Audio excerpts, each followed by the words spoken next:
So let's kind of start with an exercise here. Let's start with a little bit of an exercise where I want you to kind of just get a piece of paper, if you can, grab a piece of paper. And on that piece of paper, what I'd like you to write down is some let's split it into two columns. So we're going to have one column which is going to be the positive I ams, and then one column which is a negative I am. So I want you to write the word I am about maybe 6 times on each. And I want you to kind of take a moment to sort of, to think of positive I ams for yourself. You can pause the video here and just kind of see if you can come up with some positive I ams, some qualities of yourself, more so qualities than, things like saying I am, human being, or I am, not necessarily that stuff, but more so just literally things, positive descriptions or characteristics that you'd highlight about yourself. And then equally, let's do some negative I ams as well. So things that you sort of find or you would label yourself as, in a sense of negative I ams. That makes sense. So we've got the positives and the negatives. Pause it here, take a time to kind of go through. So hopefully you've had a go at doing that. And let's now just look over what you've written. Let's look over these I ams. And let's pick out a couple that you've written down. And I want you to consider one question, which is, are any of these true all the time? Are any of these I ams true all the time? For example, if I went back, I had I am funny. Am I funny all the time? Well, there are definitely times where I'm not. And I also had I am an imposter, or I am I am lazy or something. Am I lazy all the time? So for me, I identify that none of those things are true all the time. What about you? Do you notice the same thing, that none of these things are actually true all the time? And so I want to kind of just ask you to let's notice something about this. So if they're not true all the time, it's a pretty interesting thing, because, if I take, let me just take, here, I got a crayon, a yellow crayon. This is a yellow crayon, we could say. If it could talk, it would say, I am a yellow crayon.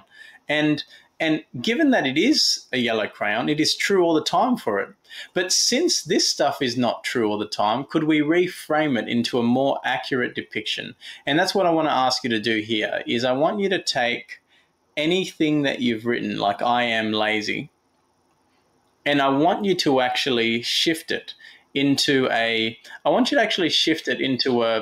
I'm going to just put this slide back up here. I want you to shift it into a statement that, instead of saying I am lazy, could you reframe it into something like, I am aware of times where I have, for example, not been as proactive as I would have otherwise liked, or there are times where I have elected to do things that felt more comfortable than doing what I needed to do. So what I want you to do here is to shift the I am, given that it's not all true all the time, in a sense. This is always a crayon all the time, whereas the I ams we've just identified, they're not true all the time. And secondly, there are actually experiences that taught this about yourself.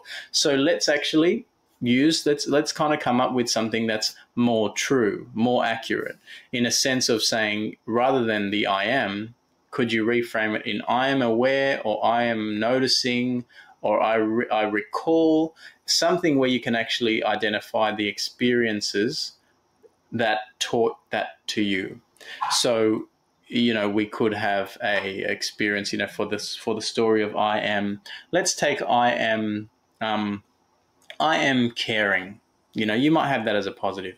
And maybe what you can say is, I'm aware of many times in my life when others have, been in difficulty, that I have, shown up and helped them. And what I want you to notice when you do that is, where do you notice the I moves to? Just a little question. Where do you notice that the I moves to when you shift it?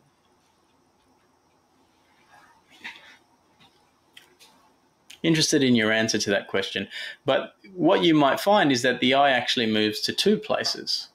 There's the I am aware, so that's one I am aware, and there's the, sometimes depending on what you've written, but there's potentially the I'm aware there are occasions where I have been, or I have done, or I have acted. So there's the aware self and the one that acts. There are 2 parts of self. So This is the little exercise there that we're going to come back to.